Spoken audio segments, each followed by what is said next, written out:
The gun was already cocked when Ida Underwood threw open the door of the Barlow ranch house, her knuckles white around the handle of the old Colt revolver that had belonged to her dead husband, her eyes burning with something that was not grief anymore but something harder, something forged from years of being left alone to bleed quietly in the dust of Crockett County, Texas. "You tell your man Dalton Hess to stay off my property," she said, her voice carrying a tremor not of fear but of absolute fury, "or I will be forced to make a widow of his wife the same way he made one of me." The man standing on the other side of the threshold did not flinch. He was tall, broad-shouldered in the way of men who had built things with their hands and pulled cattle from river mud and mended fences alone in the dark. His hat was in his hand, his jaw was set, and his eyes, dark brown and steady, were fixed on her with an expression that was not alarm or offense but something she had not seen directed at her in so long she almost did not recognize it. It was concern. "Ma'am," said Ezekiel Barlow, "I know what Hess has been doing. I know about the fences he cut on your southern pasture. I know about the water he diverted from your creek last spring. And I know about what he said to you in town last Tuesday at the dry goods store." Ida's grip on the revolver did not loosen. "Then you know everything." "Not everything," he said quietly. "I don't know why you haven't told anyone. I don't know why you've been carrying every last bit of this alone." The words landed somewhere tender and unguarded inside her chest, and she hated herself for it, hated that her eyes stung, hated that her hand shook slightly now for a reason entirely different than rage. "Because there is no one to tell," she said. He looked at her for a long moment, the evening wind moving between them, carrying the smell of cedar and dry grass and the far-off low of cattle settling in for the night. "There is now," he said. She had not always been this woman standing in a doorway with a gun and nowhere left to turn. There had been a version of Ida Underwood, born Ida Crane in Galveston in 1856, who had believed in ordinary happiness, who had married Thomas Underwood in the spring of 1876 when she was 20 years old and he was 24, and the world had seemed vast and full of promise the way only the young believe it can be. Thomas had been a dreamer, and that was something she had loved about him and later learned to grieve.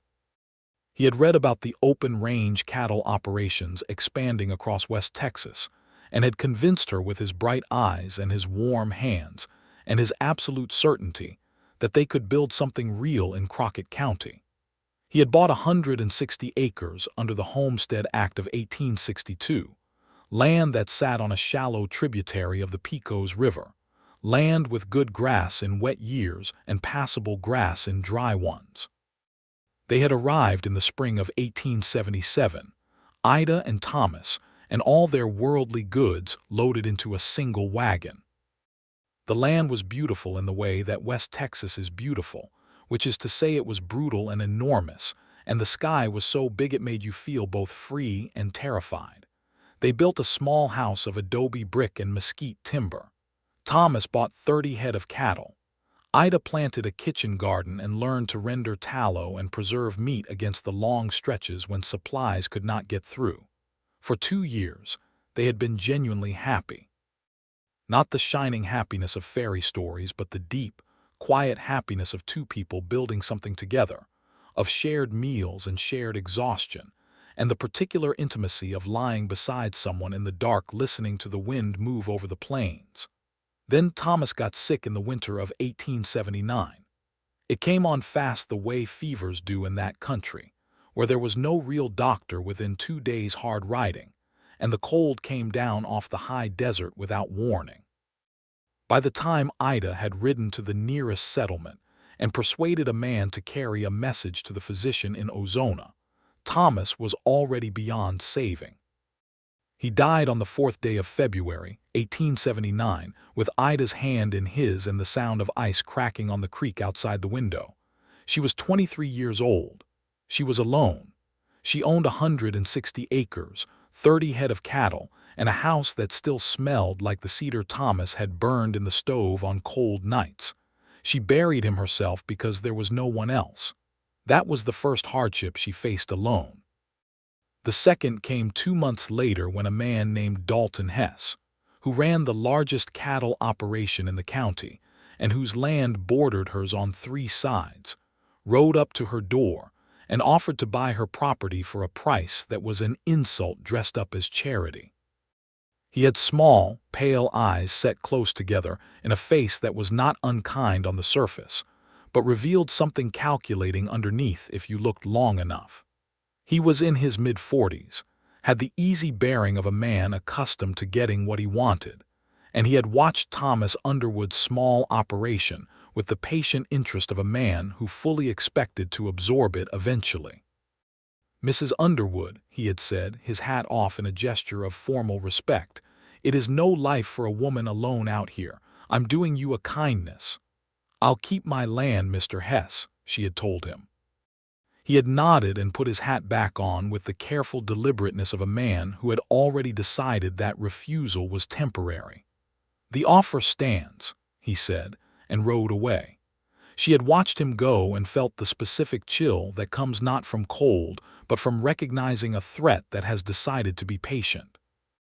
Over the next year, she expanded her small herd to 50 cattle, took on a hired hand named Clarence for the spring roundup, and learned by necessity to do almost everything herself.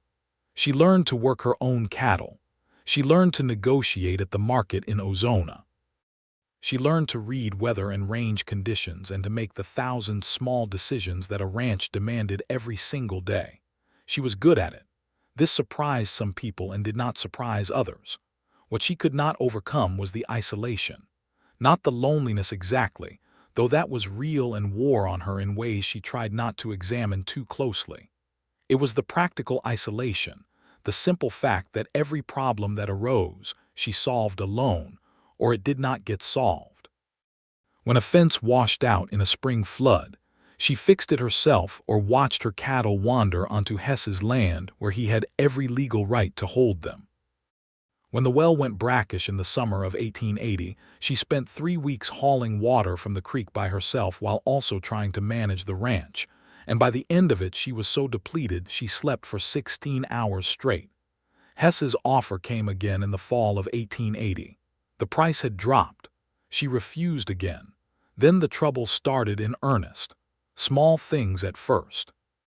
A section of fence on her southern boundary mysteriously cut in the night, which let 20 head of her cattle drift onto Hess land, and when she rode to collect them Hess's, foreman told her with a perfectly bland expression that he had no record of any such cattle on the property. She knew it was a lie. She could not prove it. Then the water, the tributary that fed her creek, ran through a corner of Hess land before it reached her property. In the spring of 1881, the flow dropped dramatically and never recovered. She rode the upstream section and found new earthworks, a careful and deliberate diversion that redirected the main flow away from her tributary.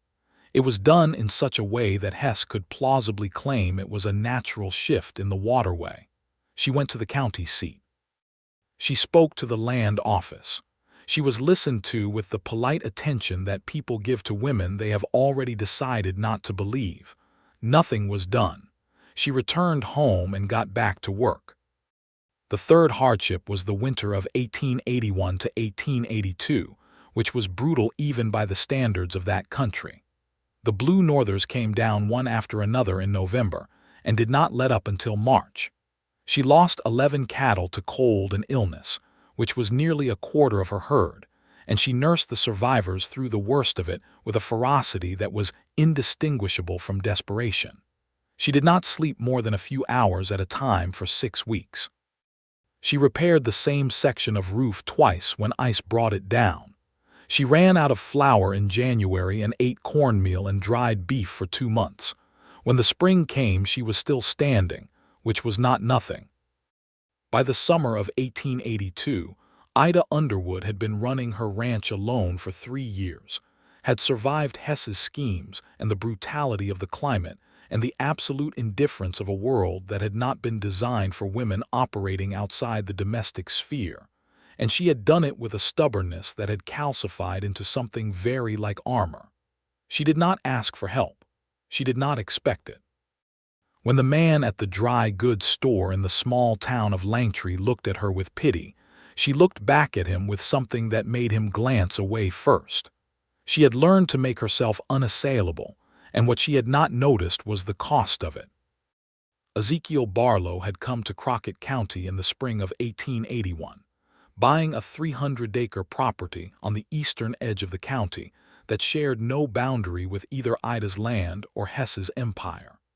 He was 31 years old, had grown up on a cattle ranch in the hill country east of San Antonio, and had spent several years working as a trail boss on the Kishom Trail before deciding he wanted land of his own.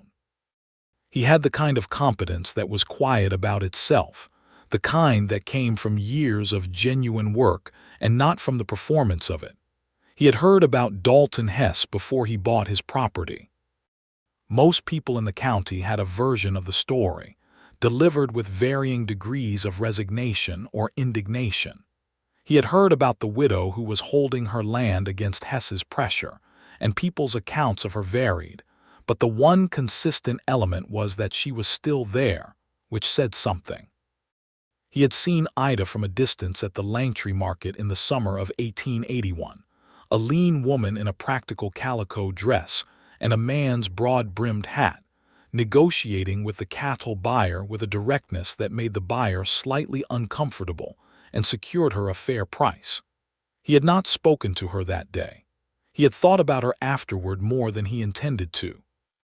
He had made his own introduction at the market the following spring, in March of 1882, approaching her at the dry goods counter where she was examining the price of salt with the focused attention of someone who was calculating everything down to the last cent. "Barlow," he said, extending his hand. "I run the Rafter B east of here." She had looked at his hand and then at his face with an assessment that was quick and complete. "Underwood," she said, and shook it. Her grip was firm. Her hand was calloused. "I know of your property," he said, "the land along the South Creek." "Then you know my neighbor," she said, with an inflection that communicated everything. "I know Hess," he agreed. "I've had my own conversations with him." Something shifted slightly in her expression, not warmth exactly, but a reduction in the deliberate distance. "Has he offered to buy you out yet?" "Twice," he said, a very small smile. "You must be a slow learner." "Or a stubborn one," he said. She had bought her salt and her flour and her coffee beans and left, and he had watched her load her wagon with the efficient economy of a woman who wasted no energy on anything that was not necessary. And he had felt the specific kind of recognition that comes when you understand someone's essential nature from the way they move through the world. He had thought about her for months afterward. He told himself it was the practical concern of a neighbor watching a woman handle a difficult situation alone. He told himself this with diminishing conviction as the months passed. He had heard about the confrontation in the dry goods store in Langtry the previous Tuesday in August of 1882, where Hess had cornered Ida and told her, in front of several witnesses, and with the smooth confidence of a man who believed himself untouchable, that her creek had been officially recorded as a natural waterway alteration, and that she had no legal recourse, and that her position was untenable, and that she should take his offer while it still included cash money and not just the charity of getting out before she lost everything anyway. The witnesses had looked at their boots. Ida had said nothing that was recorded, had paid for her goods and walked out. But Ezekiel had spoken to the store owner's wife afterward, a sharp-eyed woman named Mrs. Calloway, who told him that Ida Underwood had held herself very straight throughout the whole thing and had not shown a tremor until she was outside, and then her hand on her horse's bridle had been shaking. That was the detail that had settled something in Ezekiel Barlow, not the injustice of Hess's machinations, though that was real. Not even the practical concern about what would happen to a woman operating alone in a county where the most powerful man had decided to take what was hers.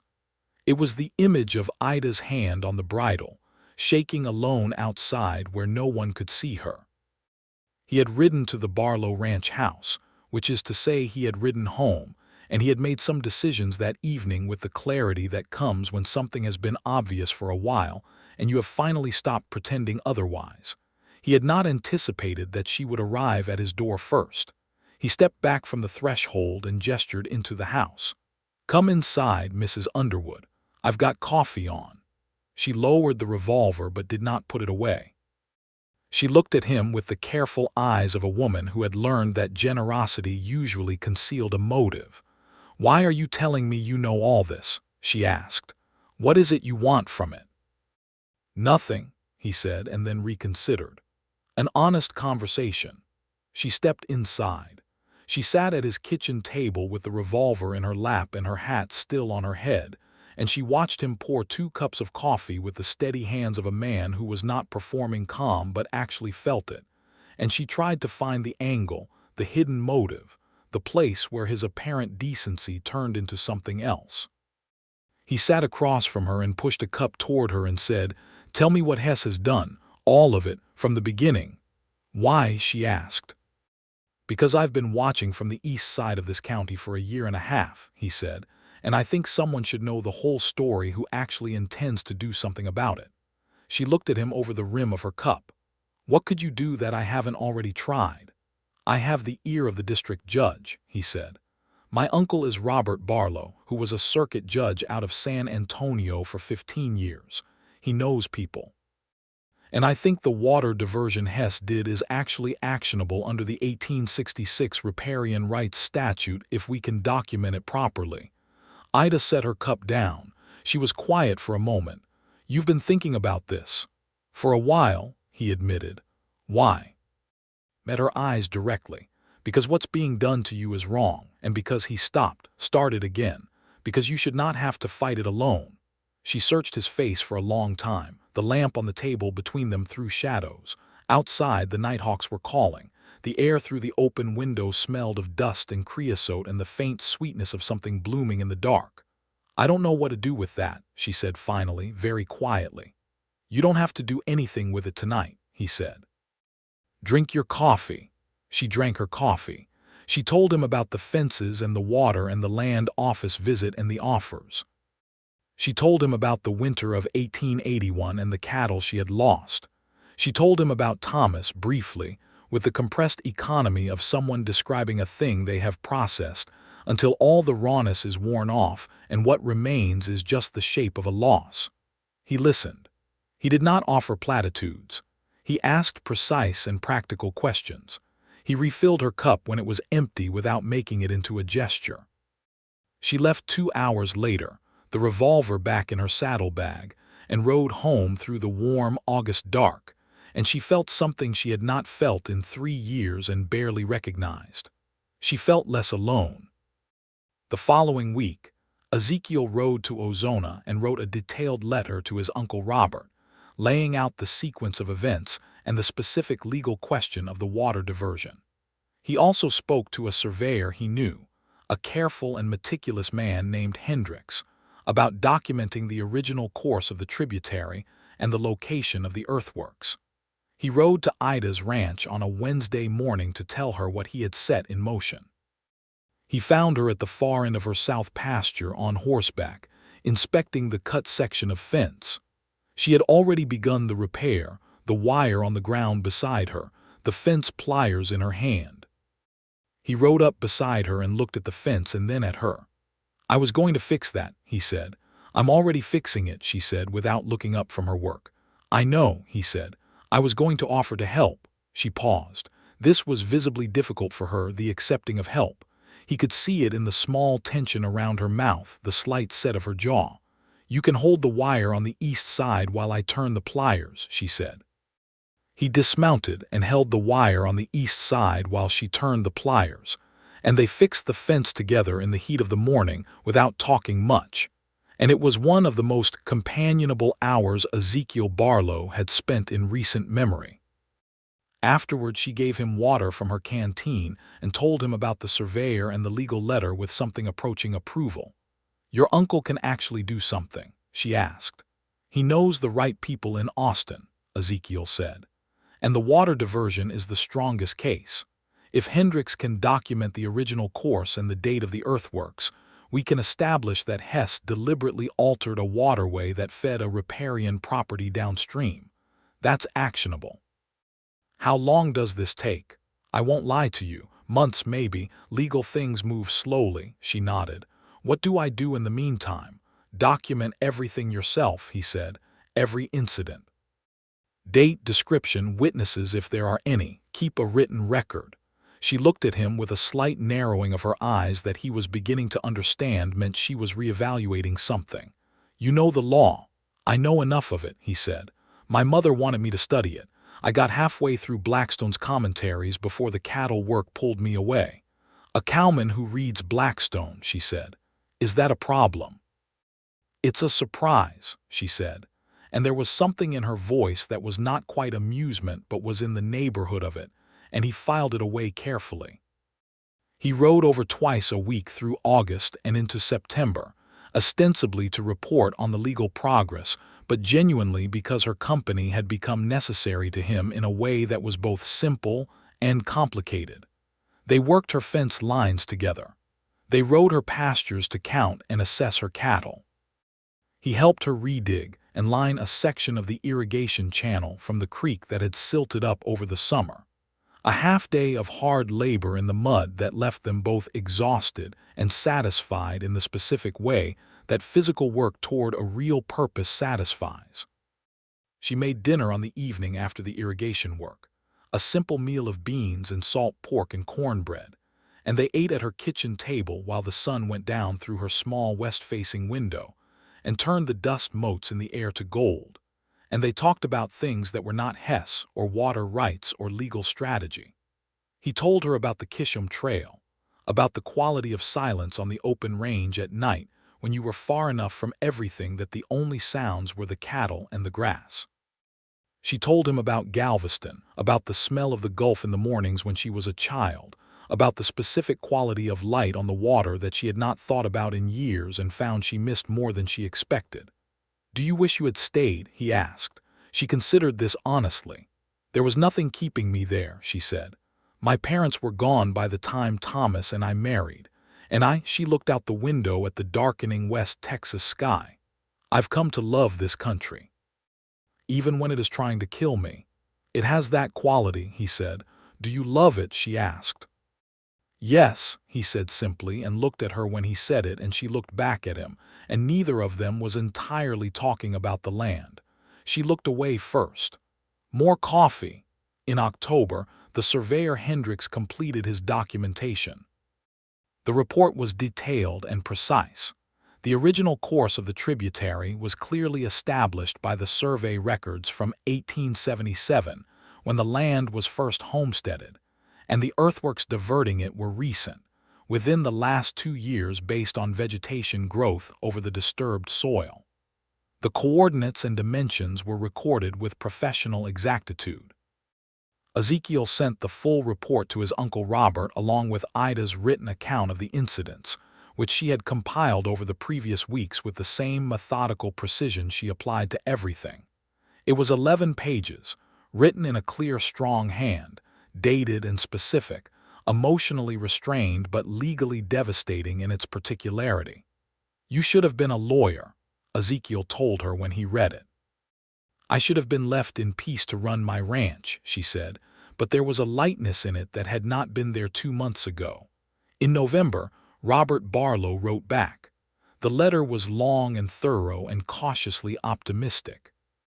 The water rights question was indeed actionable, and he had spoken with an attorney in Austin named Callahan who specialized in land disputes.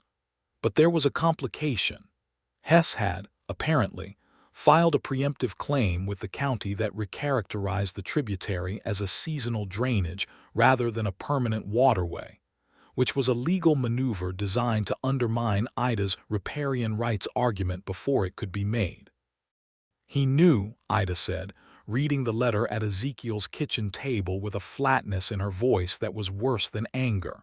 He has someone at the land office, Ezekiel said. He had suspected this for a while. Someone who tips him when inquiries are made. So every time I went to the land office, he knew about it. Yes, She set the letter down. She pressed her hands flat on the table. She was quiet for a moment that felt like it contained quite a lot. "He has been 3 steps ahead of me for 3 years," she said. "He has resources we don't," Ezekiel said. "Money and connections and time, but that doesn't mean he wins." "What does it mean?" "It means we have to be smarter." He leaned forward. "The preemptive filing is actually a mistake on his part. It's on record now, and a record can be challenged. If we can get affidavits from people who knew the tributary before the diversion, people who saw it running year-round, that challenges the seasonal drainage claim directly." She looked at him. "Who would testify against Hess in this county? People who have nothing to fear from him. People who moved through here before he got as big as he is now. Drovers who used that waterway on trail drives. Old-timers who homesteaded nearby and remember." He paused. "And Hess's own former employees. He's had turnover, men who left on bad terms." She thought about this. "There was a man named Cruz who worked for Hess for several years and left about 18 months ago. He settled east of the county. I don't know if he'd talk." "I can find out," Ezekiel said. This was the beginning of what became, over the following months, a genuinely shared project. Not just in the legal strategy but in the daily running of her ranch, which Ezekiel had inserted himself into so gradually and practically that she had not entirely noticed it happening until it was already a settled fact.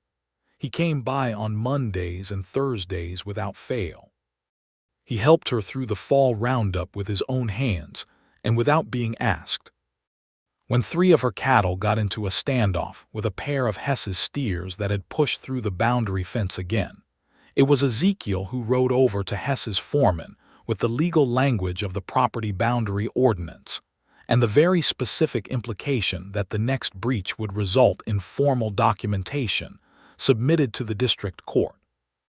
The foreman, a man named Garrett who was efficient rather than cruel, and had been observing the situation with his own quiet calculations, looked at Ezekiel for a moment, and then said he would make sure the fence was maintained on Hess's side. It was the first time Hess's operation had backed down in any concrete way since Thomas Underwood died. Ida heard about this later from a neighbor who had been at the Hess property and witnessed the exchange. She rode over to Ezekiel's ranch that evening and found him working in the barn, replacing a section of stall wall. She stood in the barn doorway and waited until he noticed her. "You went to Hess's foreman," she said. He straightened. "The fence breach was a legal issue." "You used your own name and your own standing to back him down," she said. "That puts you in Hess's sights." "I know," he said. "Why would you do that?" He put down his tools and looked at her steadily. "Ida." It was the first time he had used her given name. It had happened without premeditation. He saw her register it. "I am tired of watching what's being done to you. I am tired of Hess operating like there are no consequences for any of it, and I am tired," he paused. "I am tired of the fact that when something goes wrong on your ranch, you handle it alone." The barn was quiet. A horse moved in its stall. Somewhere outside, a coyote called and was answered. "You cannot make it your responsibility," she said, but her voice had lost its edge. "I know I can't make it that," he said, "but I can make it my choice." She looked at him for a long time. The lamp in the barn threw shadows up the wall. Her face in that light was tired and strong and something else, something that was beginning to loosen around the edges of the armor she had built so carefully. "Ezekiel," she said, and the way she said his name was different from the way she said everything else. "Yes," he said. "I don't know how to." She stopped. "I have been managing alone for so long that I genuinely don't know how to let someone else carry any part of it." "I know," he said gently. "I'm not asking you to hand it over. I'm asking you to let me stand next to you." She crossed the barn floor in 4 steps, and she stopped very close to him and looked up at him with those direct, unreserved eyes, and she said, "Why?" "Because I think you are the most remarkable person I have met in my life," he said, "and because I have been in love with you since approximately the moment you walked into my house with a cocked gun." The sound she made was somewhere between a laugh and something that was not quite crying but was in the same vicinity. "That is a deeply peculiar thing to fall in love with," she said. "It suited you," he said. She kissed him. It was sudden and certain, the action of a woman who had made a decision and was not interested in hesitating once it was made. He put his hands on her face and kissed her back with the careful, deliberate warmth of a man who understood the weight of the thing being offered and did not intend to be careless with it. When they pulled apart, she looked at him with something that was entirely new on her face. Open, unguarded, the armor down for the first time in a very long while. "This complicates things," she said. "Yes," he agreed. "I need you to understand something," she said. "I will not be managed or protected or kept. I will not become a woman who hands decisions over to a man because it's easier. That is not who I am, and it is not who I intend to become." "I know that," he said. "I wouldn't want you to." "Then you understand what you're taking on." "I do," he said, "and I'd say the same thing in reverse for what it's worth. I don't want someone to manage me either. I want a partner." She studied him. "A partner," she repeated, testing the word. "On equal terms," he said. She nodded slowly, and the thing in her eyes resolved into something quiet and certain. "Then yes," she said, "to all of it." The winter of 1882 was nothing like the previous one. Not because it was milder, though it was somewhat, but because Ida no longer faced it alone. Ezekiel moved between the two ranches as necessity demanded, sleeping at the rafter B when he was needed there, and increasingly spending his evenings at Ida's kitchen table with the lamp between them and the papers from his uncle spread across the oilcloth. They were careful about appearances, not from shame but from pragmatism. In a county where Hess had allies and informants, the less attention drawn to their alliance the better, at least until the legal case was further along. Mrs. Calloway and Langtry knew, because Mrs.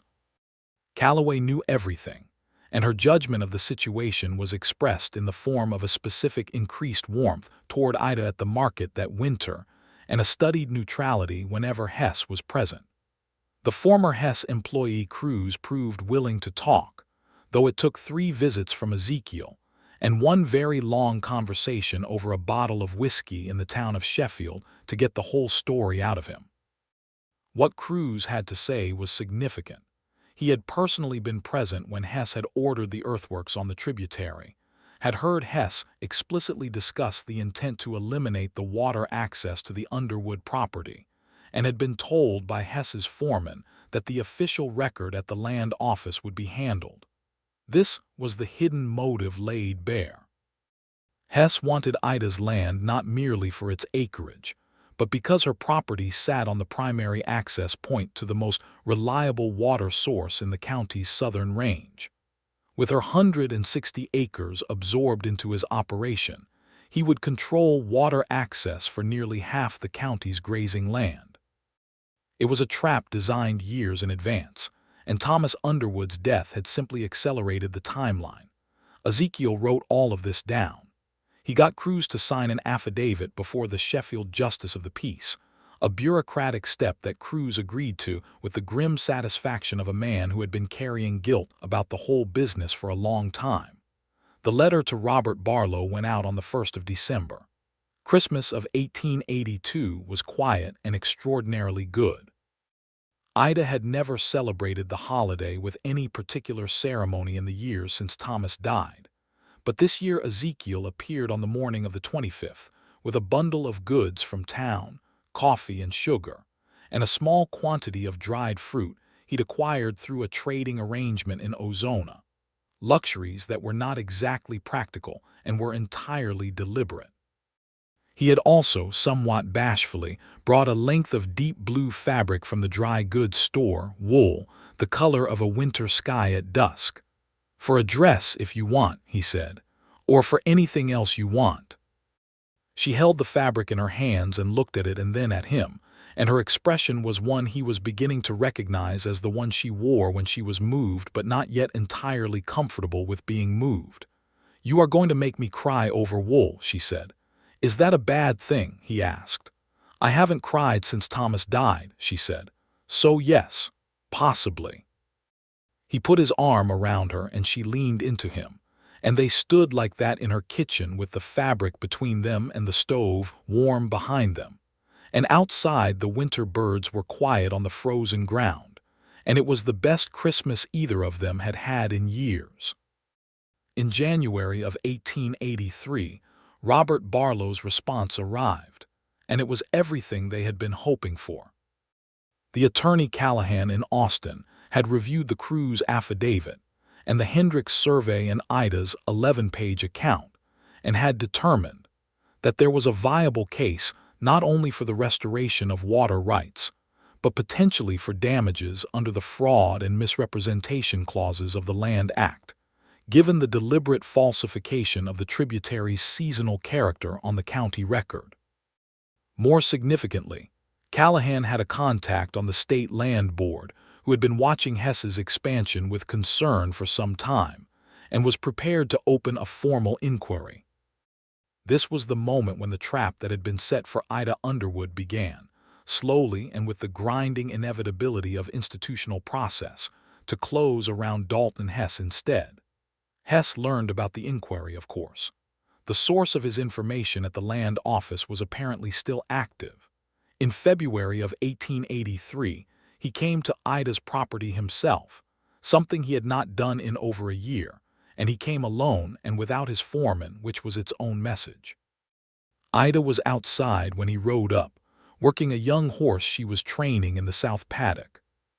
She stopped what she was doing and watched him come across her land with the stillness of someone who has been waiting for a confrontation and is entirely ready for it. "Mrs. Underwood," Hess said. He had changed in the past year. The smooth confidence was still there, but there was something underneath it now, something watchful and not entirely certain of itself. "I understand you've been making inquiries with the State Land Board." "I've been pursuing my legal rights," she said, "which is my prerogative." "You've been making trouble that doesn't need to exist," he said, and the smooth surface of him cracked slightly. "I have an offer on the table that is more than fair." "You have offered me less money each time you've come," she said. "That is not generosity, that is a timetable." He looked at her for a moment. "You're a stubborn woman." "You've commented on that before," she said. "It wasn't true then either." "Whatever Barlow has told you, this has nothing to do with Ezekiel Barlow," she said. "This has to do with my land and my water rights and a matter of fraud that will be heard before the district court in Ozona in April." The April date was something of a bluff. The court date was not yet confirmed, but she said it with the flat certainty of someone stating a known fact, and she watched it land. Hess's jaw tightened. "This will not go well for you," he said. "Threats are a dark past, Mr. Hess," she said. "I'm dealing with the future now." He turned his horse and rode off her property, and she watched him go and felt, for the first time in 4 years, something she tentatively identified as the upper hand. Ezekiel arrived that evening and she told him about it. "He'll move faster now," Ezekiel said. "He's used to being the one who sets the pace. This has rattled him." "What does he do when he's rattled?" she asked. "Something rash," Ezekiel said. "Men like Hess, men who have operated without consequences for a long time, when they finally feel the walls moving, they overreach. And when they overreach, they make mistakes." He was right. 3 weeks later, in the first week of March, Hess's foreman Garrett came to the rafter B not to cause trouble, but for a conversation. Garrett was a man who had been watching the legal situation develop with the careful attention of a person who is calculating their own position, and what he had concluded was that Hess was going to lose this fight, and that when powerful men lose fights of their own making, they tend to allow the consequences to fall on the people around them. Garrett had correspondence. Letters from Hess to the clerk at the land office, letters that laid out the quid pro quo arrangement explicitly, written in Hess's own hand because Hess had never expected them to become evidence. Garrett had kept copies for the past 2 years as a form of insurance, and now he was cashing that insurance in. Ezekiel accepted the letters with the careful calm of a man who has just been handed everything he needed. "Why?" he asked Garrett. Garrett looked out the window of the ranch house. "Because I've been in this county for 12 years, and I've watched Hess squeeze people off good land, and I've participated in some of it, and I am tired of participating in it," he said. "And because the widow has been running her ranch alone for 4 years, and she's a better rancher than half the men in this county, and it is a genuine injustice what's been done to her." He paused, And because I believe in backing the side that's going to win. The letters went to Attorney Callahan in Austin by special courier. The State Land Board inquiry was formally opened in the third week of March. The district court date was confirmed for the 17th of April, 1883. Hess hired 2 lawyers from San Antonio. Callahan, who had been practicing land law in Austin for 20 years and had seen this particular architecture of fraud before, was unmoved. The 2 weeks before the court date were tense in the particular way that waiting is tense when something important is on the line. Ezekiel and Ida rode the property lines together, compiled the final documentation, and spent long evenings at her table going through every piece of paper with the focus of people who needed everything to be exactly right. But the evenings after the work was done, when the papers were set aside and the coffee was poured, belonged to something else entirely. They had moved, by a process of gradual and mutual willingness, into a relationship that was openly itself in private, though they remained careful in public for the time being. He had told her about the years on the trail, about the loneliness of it that he had only recognized as loneliness in retrospect, after he had something to compare it to. She had told him about Thomas with a completeness she had not given before, the good of it and the grief of it, trusting him with the full shape of it. "Do you feel you are being disloyal?" he asked once carefully. She thought about it. "No," she said. Thomas would have been furious at Hess and delighted that someone was finally doing something about it. She paused. "He would have liked you, I think." "I hope I would have liked him," Ezekiel said. "You would have," she said. "He was a good man." "He just wasn't," she stopped. "Wasn't what?" She looked at him with the directness she brought to everything. "He wasn't you." He reached across the table and took her hand, and she turned her hand over and held his back, and they sat like that in the warmth of the lamp while the Texas spring came in through the open window, the mockingbird going at full repertoire somewhere in the darkness outside. In April, they rode to Ozona together for the court proceedings. The town was larger than Langtree, the seat of Crockett County, with a hotel and a proper courthouse built of limestone.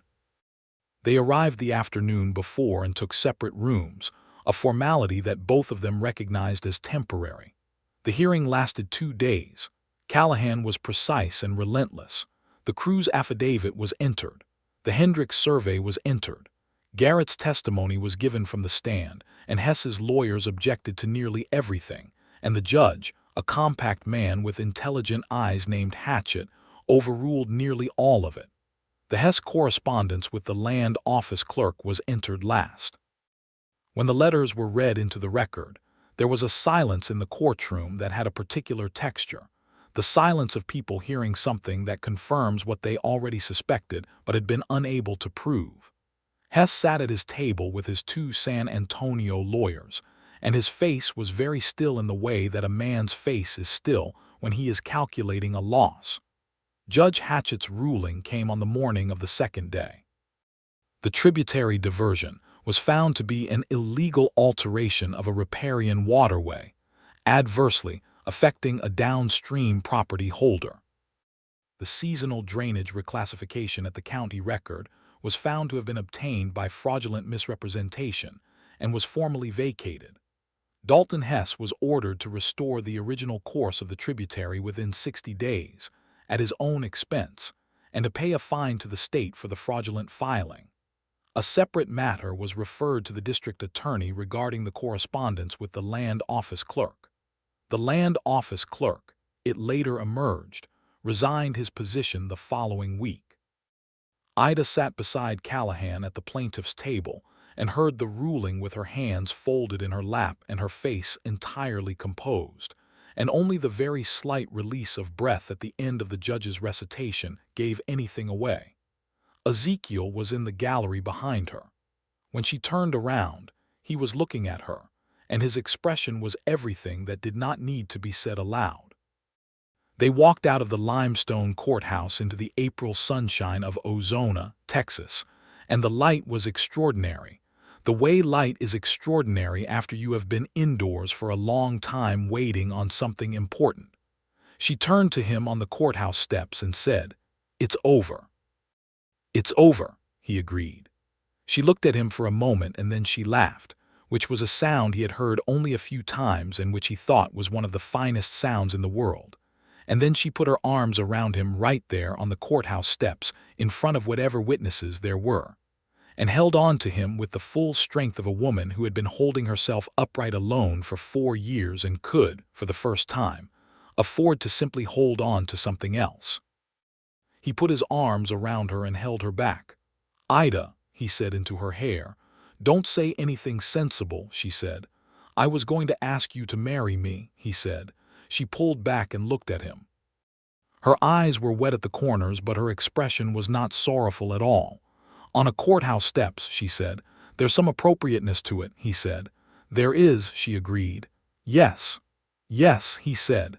"Yes, Ezekiel," she said, with the clarity she brought to every decision she made. "I will marry you." He kissed her on the courthouse steps in the April light, and Callahan behind them said something tactful about checking into the hotel, and Mrs. Calloway of Langtry, who had come to Ozona for the proceedings on no stated particular business, beamed from the street below with the satisfaction of someone whose assessment of a situation has been entirely vindicated. They were married in June of 1883 in Langtry, in the small whitewashed church that served the community on the rare occasions a circuit preacher came through. The preacher was a good-humored man named Josiah, who had presided over many of the significant events of Langtry's residence, and who brought a genuine warmth to the ceremony that made it feel like more than a legal formality. Ida wore the blue dress she had made from the fabric Ezekiel had given her at Christmas. It was a good dress, simple and well-made, the color of a winter sky, and it suited her in the way that things suit a person when they are genuinely chosen rather than imposed. Mrs. Calloway sat in the front row and cried with the uninhibited generosity of a woman who felt she had earned this outcome by witnessing all the difficulty that preceded it. Hendricks the surveyor was there, and Cruz, and 3 of the neighboring ranchers who had observed the legal proceedings with interest and found in the outcome a general encouragement about the possibility of justice in Crockett County. Ezekiel's sister Clara had come from San Antonio, a woman with her brother's dark eyes and a quick, incisive intelligence that immediately recognized the quality of the woman her brother had chosen and approved of it without reservation. The reception was held on the grass outside the church, because the church hall was too small for everyone who came, and the June afternoon was beautiful, hot and clear with the particular golden quality of a Texas afternoon when the light has weight to it. There was food that everyone had contributed to from their own stores, which was the custom in that country, and there was music from a fiddler named Rios, who played the kind of reels that made people's feet move against their better judgment.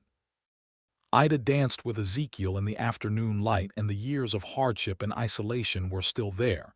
She did not forget them and did not intend to, but they were behind her now the way the past is behind you when the present is genuinely good. "Are you happy?" he asked her, not because he was uncertain but because he wanted to hear her say it. "Yes," she said, with no qualification or qualification. "I am very happy." They consolidated the 2 ranches over the summer and fall of 1883, a practical and legal process that Callahan helped them structure to Ida's satisfaction, which meant that both properties were jointly owned and jointly operated, with her 160 acres, and his 300 forming a single enterprise that together constituted a respectable operation for the region. They drove the combined herd to the Ozona market in September and got a good price. The water, restored to its original course by Hess's very sullen crew in late July, ran clear and full through the south tributary, and the pasture along its banks that had struggled through 2 dry years came back with the particular resilience of native grass given water. Hess had pulled back from the county by the fall.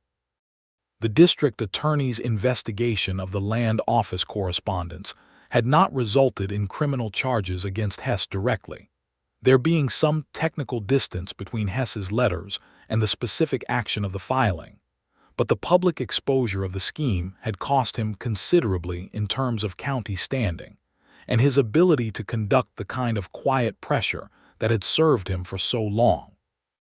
Several smaller landholders who had quietly sold to Hess over the past several years, having been worn down by similar tactics, found themselves telling the same stories to each other with a new willingness after seeing the Underwood case resolved in open court. The aggregate effect was that Hess's influence in Crockett County diminished substantially.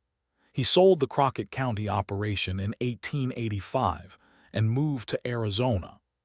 Ida heard about it from Mrs. Calloway and felt nothing particularly significant about it except a very clean and complete absence of fear, which was itself a notable sensation.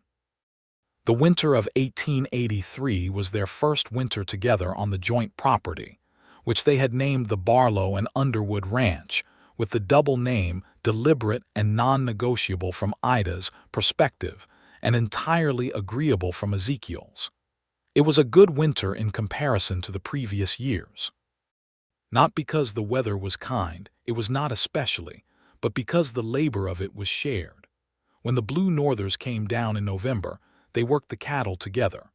When ice formed on the water troughs, they broke it together.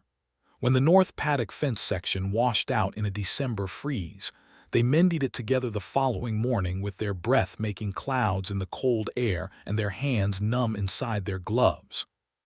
In the evenings, Ezekiel read aloud from whatever book they had managed to obtain from the lending arrangement that the Ozona church organized, and Ida mended harness leather or worked on the account books, and the lamp burned between them in the way it had at her table in the early days of their acquaintance, but with a completeness to it now that the early days had only suggested. By the spring of 1884, Ida was expecting their first child. She discovered this in March with the mix of awe and practicality that characterized her relationship to every significant thing. She told Ezekiel on a Tuesday morning over coffee, directly, without preamble. He set down his cup. He looked at her. Something in his face went through several changes very quickly and settled on an expression that was entirely open and entirely unguarded in a way she had not seen on him before, a vulnerability he rarely showed. "Ida," he said. "I know," she said. He reached across the table and took her face in his hands. "Are you all right?" "I'm perfectly well," she said. "I'm not ill, I'm strong as I ever was." "I know you are," he said. "That's not what I was asking." She understood. "I'm happy," she said. "I'm genuinely happy about it." He kissed her forehead and her cheeks and then her mouth, and when he pulled back there was brightness in his eyes that he did not bother to hide. "A partner in all things," he said. "In all things," she agreed. The pregnancy was not difficult. She was 28 years old and constitutionally vigorous, and she continued running her share of the ranch operation through the summer with modifications where they were sensible. Ezekiel managed the heaviest physical work without making a performance of it, simply arranging things so that it came naturally to him rather than her, and when she caught on to what he was doing, she appreciated it for the thought behind it rather than being managed by it. Clara came from San Antonio in September, 2 months before the expected arrival, and her presence was a gift. She was a practical, cheerful woman with no particular sentimentality about childbirth, having delivered 2 of her own, and she brought both experience and the specific comfort of another woman's company that Ida had not had in years and had not realized she missed until it was there. The baby came in late November of 1884, a boy, arriving on a cold, clear night with the stars out and no complications, delivered by a midwife from Ozona who had been arranged well in advance and arrived in good time.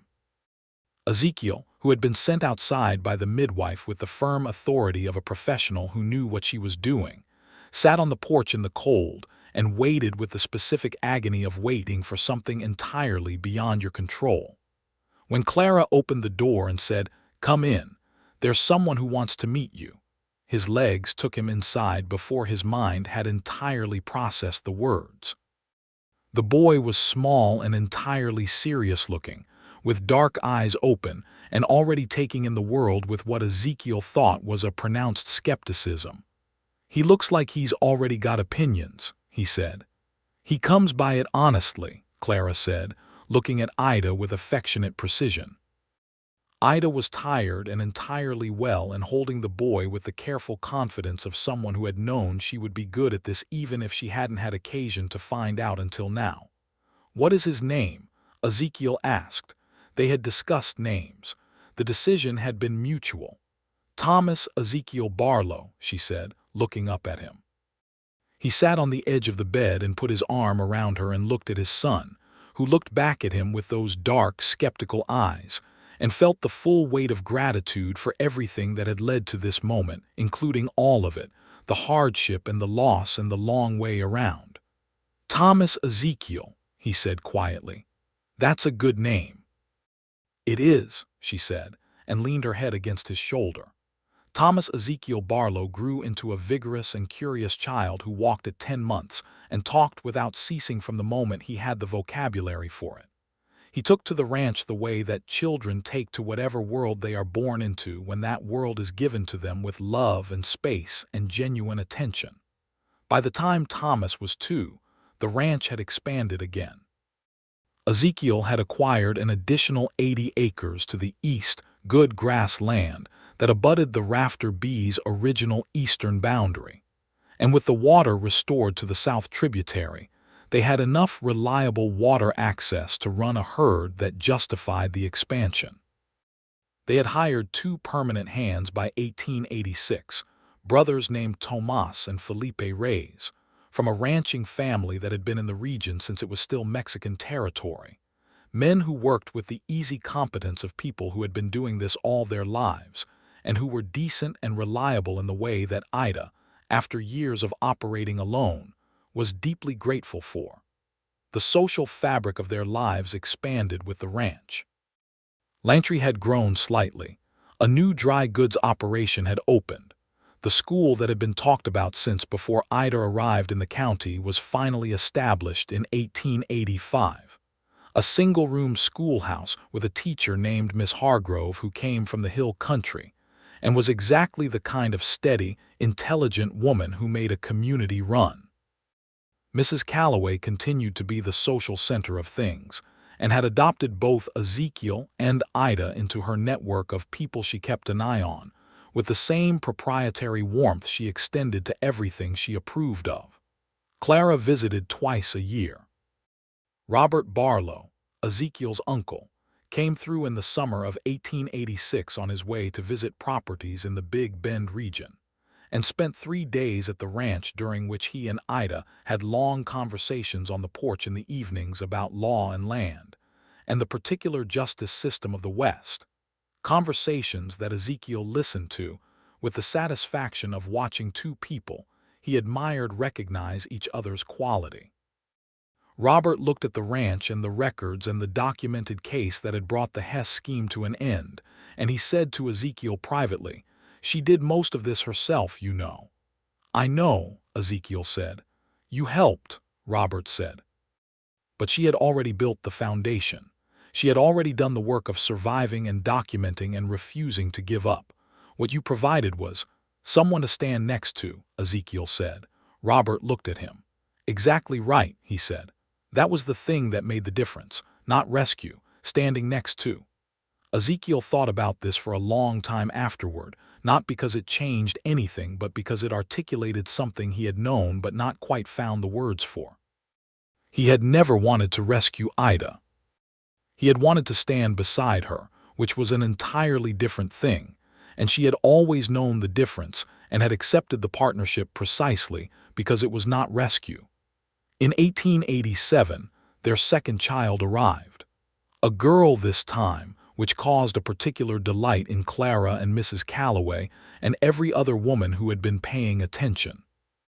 They named her Frances Margaret Barlow, Frances for no family reason but simply because Ida liked the sound of it, and Margaret for Ida's mother who had died when Ida was 16 and whom she thought of with steady, quiet affection. Frances Margaret was nothing like her brother in temperament. Where Thomas was relentlessly verbal and social and running toward everything, Frances was quiet and watchful and had a focused intensity that could keep her occupied with a single interesting object for a remarkable length of time. She had her mother's eyes and her father's patience. Thomas was 3 when Frances was born, and his initial response to her was a cautious and very serious inspection, after which he announced that she was quite small but probably acceptable. He then appointed himself her primary guardian, and attempted to fulfill this role with more enthusiasm than coordination for the next several years. Ida watched her children in the evenings with a feeling she could not entirely articulate and did not try to, a fullness that was not about the absence of hardship, but about the presence of so much that mattered. The ranch was real and solid, and theirs. The water ran through the south tributary with the constancy that was now legally protected. The cattle grazed on good grass. The house, which they had expanded in 1885 with an additional room and a proper covered porch, smelled of wood smoke and coffee, and the specific domestic complexity of a house with children in it. Ezekiel came in from the evening feeding one night in the fall of 1887 and found Ida on the porch with Frances asleep on her shoulder and the account books open on the table beside her. The sun was going down behind the western hills, and the sky was the particular shade of gold and violet that happened in the West Texas autumn and was unlike any sky anywhere else.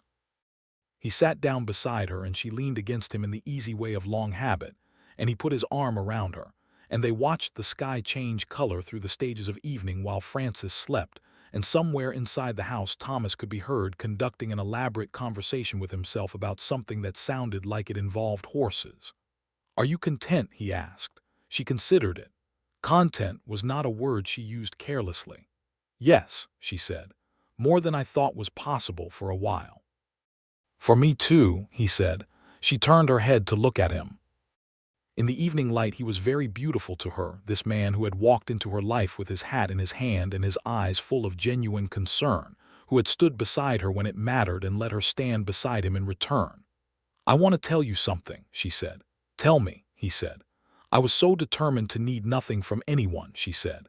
"After Thomas died and the hardship started, I built myself into something that could withstand it alone, and I'm glad I did. I had to." She paused. But I was becoming smaller inside it. I was becoming just the armor with less and less of the person underneath. He waited. "You gave me back room to be a person," she said. "Not by solving things for me, but by standing next to you," he said. "Yes," she said. "By standing next to me and being there whether I asked or not and trusting that I was capable while also making it clear that capable did not have to mean alone." He was quiet for a moment. The sky deepened toward dark. "I want to tell you something too," he said. "Tell me. Before I met you, I thought the ranch was what I wanted, the land and the cattle and the work. And I was right, I do want those things." He paused. "But I was running a ranch-shaped life with nothing at the center of it, going through days that were full of doing but not of being. I didn't know that until you were in my kitchen table and then you weren't, and I was aware of the absence of you in a way that I had not been aware of anything's absence before." She was quiet. Frances shifted in her sleep on Ida's shoulder.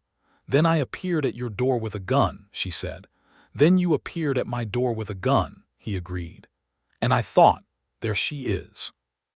She laughed softly, the way she laughed when she was genuinely delighted, and the sound of it went out into the warm fall evening and dispersed into the enormous dark Texas sky. "Here I am," she said. The years that followed were good years in the way that good years are, not without difficulty or loss or the ordinary challenges of running a cattle operation in a demanding country, but with the fundamental solidity of a life built on honest work and genuine partnership. The drought of 1886 and 1887 hit the region hard. Many operations in Crockett County reduced their herds significantly. Ezekiel and Ida had anticipated it, having watched the water levels and the grass conditions through the previous year with the careful attention of experienced ranchers, and had reduced their herd before the worst of it hit, which allowed them to come through leaner but intact when others lost heavily. This required hard decisions made together at the kitchen table over several long evenings in the fall of 1886, conversations that were sometimes tense because the stakes were real and both of them took the ranch seriously, but that were always ultimately productive because they trusted each other's judgment and were both willing to be wrong. "We could hold the full herd through the first part of the season," Ida argued, "if we supplement the pasture with the reserve hay." "We could," Ezekiel said. "But the hay reserve is also insurance against a hard winter. If we use it now and the winter is severe, then we're exposed on two fronts," she said. "Yes." She looked at the numbers she had written on the paper between them. She looked at the weather patterns she had tracked for 6 years on the ranch. She made her decision. "Reduce the herd by a third," she said. "Keep the hay reserve. Watch the spring grass." "That's my read too," he said. They reduced the herd by a third. The winter of 1887 was hard. The hay reserve carried them through it. In the spring, when the rains came back and the grass responded, they rebuilt their numbers from a position of strength rather than desperation, buying young stock at reduced prices from operations that had not managed the drought as well. The Reyes brothers were with them through all of it, Tomas and Felipe, who had developed a deep attachment to the Barlow and Underwood operation, and to the children, Thomas in particular having designated Felipe as his primary authority on horses and Felipe having accepted this role with the grave seriousness it deserved. Thomas was 8 when he rode his first cattle work alongside the adults, perched on a horse he had named General Jackson for reasons he was unable to satisfactorily explain, and Ida watched him from the other side of the pasture, with the particular emotion of watching a person you love doing something they are going to be excellent at. Francis at 5 was already reading, which Miss Hargrove at the schoolhouse considered notable, and had developed an interest in the account books that Ida was cautiously cultivating, letting her sit at the table during the bookkeeping sessions and answer her questions with as much mathematical honesty as a 5-year-old could process. In 1889, their third child arrived. Another boy, whom they named William Robert Barlow, William for no particular reason and Robert for Uncle Robert, who was now retired in San Antonio, and who, when informed of the honor by letter, wrote back with a warmth that made Ida, reading it, feel the expansion of a family extending beyond its original small circle.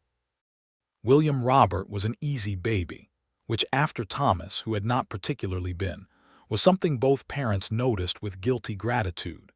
He had his father's coloring, and a disposition that seemed to regard the world with uncomplicated goodwill, which the family found restful. With 3 children and a thriving ranch operation, the Barlow and Underwood household had achieved the particular busy fullness of a life that has exceeded its early expectations. The house was crowded and warm and loud in the evenings when the children were awake, and when they were finally asleep, the quiet that fell was the rich quiet of exhaustion rather than the hollow quiet of loneliness. It was in 1890, when Thomas was 5 and Francis was 2 and William was a newborn, that Ezekiel and Ida had the conversation that settled the last thing that needed settling. They were on the porch in the late evening after the children were in bed, which had become their daily practice, the hour that belonged to them alone, the hour of coffee and quietness and the stars coming out over the West Texas dark. "I want to expand the east section," Ida said. She had been thinking about it for months.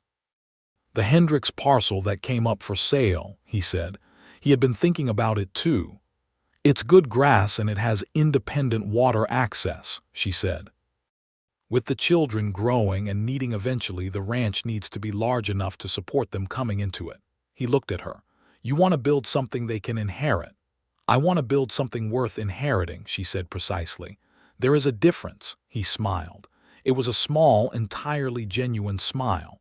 "That is the difference, yes. We can afford the Hendricks parcel if we manage the timing carefully," she said. "The cattle prices are strong this year." If we go to market in September rather than October, I was thinking October, he said. The weight on the steers will be marginally better, she agreed, but the October market last year was soft because of the shipment from the hill country operations coming in simultaneously. September avoids that. He was quiet for a moment, working through it. September, he said. September, she confirmed. They bought the Hendricks parcel in the fall of 1890, 80 acres of solid grassland with a spring-fed tank that ran reliably through all but the very worst drought conditions. The Barlow and Underwood Ranch was now 440 acres, which was not one of the giant operations that dominated some parts of the state, but was a real and productive ranch that had been built acre by acre through hard work and good judgment, and the kind of partnership that amplified both partners' abilities rather than diminishing either. Mrs. Calloway, who had been present at most of the significant moments of this story in one capacity or another, came to the ranch for dinner in the spring of 1891 and sat at the table with Ida and Ezekiel and the three children, Thomas 9 and already a capable horseman, Francis 7 and serious and brilliant, William 2, and engaged in a project involving his bread that required complete concentration. And she looked around the table with the expression of a woman who has seen a great deal of the world and is genuinely pleased by what she is looking at. "You have built something here," she said to Ida with the directness that was her primary mode. "We have," Ida said. "The two of you, Mrs." Calloway said with equal emphasis on both words. "Yes," Ida said, "the two of us." Ezekiel caught Ida's eye across the table, and what passed between them in that glance was the entire history they shared. The courthouse steps and the barn and the fence mending, and the legal papers and the cold nights, and the warm mornings and Thomas's birth and Francis's fierce small face and William's easy goodwill, and all the evenings on the porch with the enormous dark sky above and the coffee warm in their hands, and something more than all of that. Something that was about the particular quality of being known completely by another person, and loved not despite that knowledge but directly because of it. The Barlow and Underwood Ranch would go on for many years after this story's telling.